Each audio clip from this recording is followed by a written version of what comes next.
दुविधा। कई बार जीवन में हम उस मोड़ पे पहुंच जाते हैं जहां हम समझ नहीं पाते कि अब किस दिशा का चयन किया जाए। कभी यहां जाना उचित लगता है, कभी यहां जाना उचित लगता है, कभी दोनों मार्ग पर आगे बढ़ना आवश्यक लगता है, किंतु वो तो हो नहीं सकता। तो कभी कभी ऐसा भी लगता है कि कदाचित यहीं रुक जाना उचित है, कहीं ना जाना ही उचित है। अब इसी को तो दुविधा कहते हैं। संसार में ऐसी कोई दुविधा नहीं जिसका समाधान ना हो। ये दुविधा स्वाभाविक, और आपकी इस दुविधा को थोड़ा सरल बना देते हैं। दुविधा में जब भी चयन करें तो ये सोचकर करें कि आपके इस चयन का इस संसार पर, इस समाज पर क्या प्रभाव पड़ेगा। अपनी लाभ और हानि के विषय में सोचना छोड़ दीजिए और कर्म कीजिए संसार के हित के लिए, आने वाली पीढ़ी के हित के लिए। सोचिए कि आपके इस कर्म से उनके जीवन का उद्धार कैसे होगा, क्योंकि यही विचार उचित विचार। देखिए, कई बार औषधि जो होती है वो कड़वी होती है, किंतु यही औषधि तो उपचार भी करती है ना।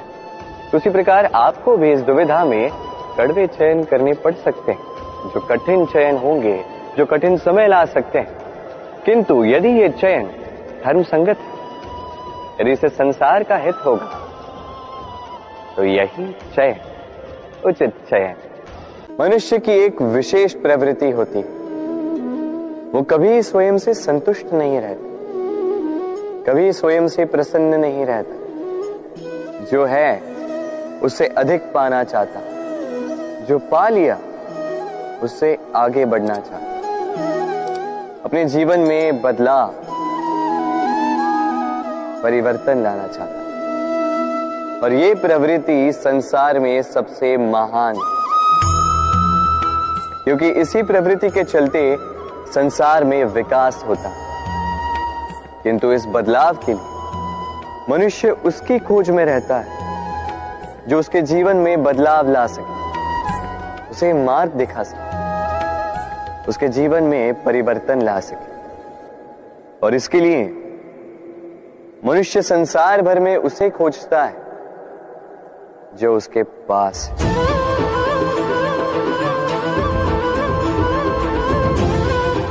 बताइए कौन? यदि कोई आपका जीवन बदल सकता है तो दर्पण देखिए। वो आप स्वयं है जो आपका जीवन बदल सकते हैं। वो आप स्वयं है जो स्वयं को मार्ग दिखा सकते हैं, जीवन में बदलाव ला सकते हैं, परिवर्तन ला सकते हैं। इसलिए पहचानिए अपनी भीतर की शक्ति को और विश्वास कीजिए, इस संसार में आपसे अधिक शक्तिशाली और कोई नहीं। जीवन बदल जाएगा।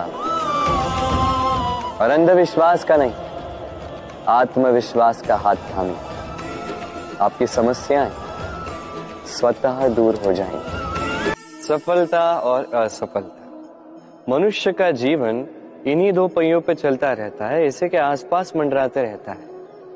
अब ये सफलता और असफलता अत्यंत लाभदायक भी हो सकते हैं, हानिकारक भी सिद्ध हो सकते हैं, निर्भर करता है मनुष्य पर। बात की जाए सफलता की, तो जैसे ही सफलता आती है वो मनुष्य के मस्तिष्क चढ़ जाती, वो अपने मार्ग से भटक जाता है, लक्ष्य से भटक जाता है, अनुचित कार्यों में उलझ जाता है, विनाश की ओर अग्रसर हो जाता है। किंतु यही सफलता यदि वो मस्तिष्क से निकाल के हृदय में बसा ले, तो उस सफलता को अनुभव भी कर पाएगा, अपने कर्तव्य भी अनुभव कर पाएगा, सोचेगा कि कैसे इस सफलता से समाज का, चार लोगों का और भला कर सकूं, और वही सफलता उसके लिए वरदान बन जाएगी। यही बात की जाए असफलता की, तो जैसी असफलता आती है तो मनुष्य उसे हृदय में बसा लेता है, दुखी हो जाता है, हारा हुआ अनुभव करता है, जीवन में आगे बढ़ने का साहस जुटा ही नहीं पाता। उसे क्या करना चाहिए? उसे हृदय से निकाल के मस्तिष्क के दृष्टिकोण से देखना चाहिए कि ऐसा मैंने क्या किया जिससे मुझे असफलता प्राप्त हुई। स्वयं को सुधारना चाहिए, तब यही असफलता उस मनुष्य के लिए वरदान सिद्ध होगी और अगली बार सफलता उसके पास अवश्य आएगी। तो स्मरण रखिए, सफलता और असफलता आपके लिए लाभदायक भी हो सकते हैं, घातक भी हो सकते हैं, विध्वंसकारी भी हो सकते हैं। निर्भर आप पे करता है कि आप क्या मस्तिष्क से देखना चाहते हैं, क्या हृदय में बसाना चाहते हैं। अंत में निर्णय आपका है। व्यक्ति किसी और वस्तु या भाव से परिचित हो ना हो, भय और भविष्य दोनों ही व्यक्ति के मन में सदैव रहते हैं, जिनका अस्तित्व व्यक्ति के अस्तित्व पे भारी रहता है। विचित्र है ना?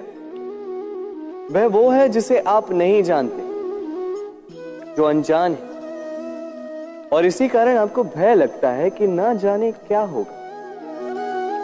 भविष्य वो है जो अब तक घटा ही नहीं, तो जो घटा ही नहीं उसके विषय में चिंता क्यों? आपके हाथ में है वर्तमान। वर्तमान के कर्म सत्य मन से कीजिए और सोचिए ये कि अपने कर्मों को और कितनी श्रेष्ठता से किया जा सकता है। इसलिए आप विश्वास कीजिए, यदि वर्तमान के कर्मों को आप सत्य मन से करोगे तो भय स्वयं ही निकल जाएगा और भविष्य का फल अवश्य ही मीठा होगा। इसलिए भय और भविष्य से डरना छोड़ दीजिए, इस वर्तमान को जी।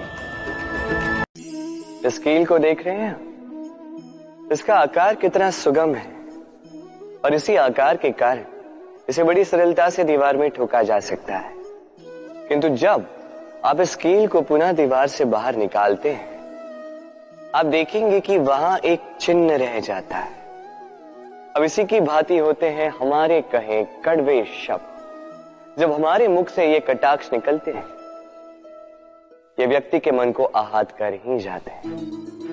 अब उसके पश्चात भले ही आप उनसे क्षमा भी मांग लें, किंतु फिर भी उनके ये घाव नहीं भरते। आपके कहे ये शब्द, ये चिन्ह उस व्यक्ति के मानस पटल पर अंकित रह ही जाते हैं। इसलिए मैं सदैव कहता हूं, इन शब्दों की शक्ति को समझिए, इसकी महत्वता समझिए। ये शब्द ब्रह्म है, क्योंकि जहां ये शब्द आपको विजयी कर सकते हैं, वहीं ये शब्द आपके व्याकुलता के कारण, आपके वाचलता के कारण, आपकी उत्सुकता के कारण आप पर विपरीत प्रहार भी कर सकते हैं, भले ही आपकी मंशा अनुचित ना हो। छोटे से मनुष्य के इस छोटे से मन में चिंताएं बड़ी बड़ी पाई जाती। माता पिता की चिंता, संतान की चिंता, पत्नी की चिंता, काम की चिंता, भविष्य की चिंता आदि इत्यादि। मनुष्य का ये मन चिंताओं का पिटारा है, किंतु धीरे धीरे यही चिंता चिता बनकर व्यक्ति को समाप्त कर देती है। चलिए आपको एक बात स्मरण कराता हूं, बात जो आप पहले से ही जानते हैं। कैसी विचित्र बात है ना। देखिए, आप इस संसार में आने से पूर्व भी ये संसार था, आप इस संसार से जब जाएंगे उसके पश्चात भी संसार रहेगा। अर्थात आपके आने से पूर्व और आपके जाने के पश्चात का समय आपके हाथ में है नहीं। तो आपके हाथ में है क्या? आपके हाथ में है वो समय जिसे आप अभी जी रहे हैं, वो समय जहां आप मुझे सुन रहे हैं, वो समय जहां मैं आपसे बात कर रहा हूं। बस यही आपके हाथ में है। अब इसका आप क्या करेंगे? चिंता करके नष्ट करेंगे? मैं तो यही कहूंगा कि आपको चिंतन करना चाहिए। चिंतन करें कि कैसे इस समय का अधिक से अधिक सदुपयोग किया जा सके, कैसे अधिक से अधिक महान कार्य हम कर सकें, शुभ कर्म कर सकें, कैसे हम सब में आनंद बांट सकें। स्मरण रखिएगा, ये चिंता चिता तक ले जाती है और चिंतन मन को कुंदन बना देता है। राधे राधे।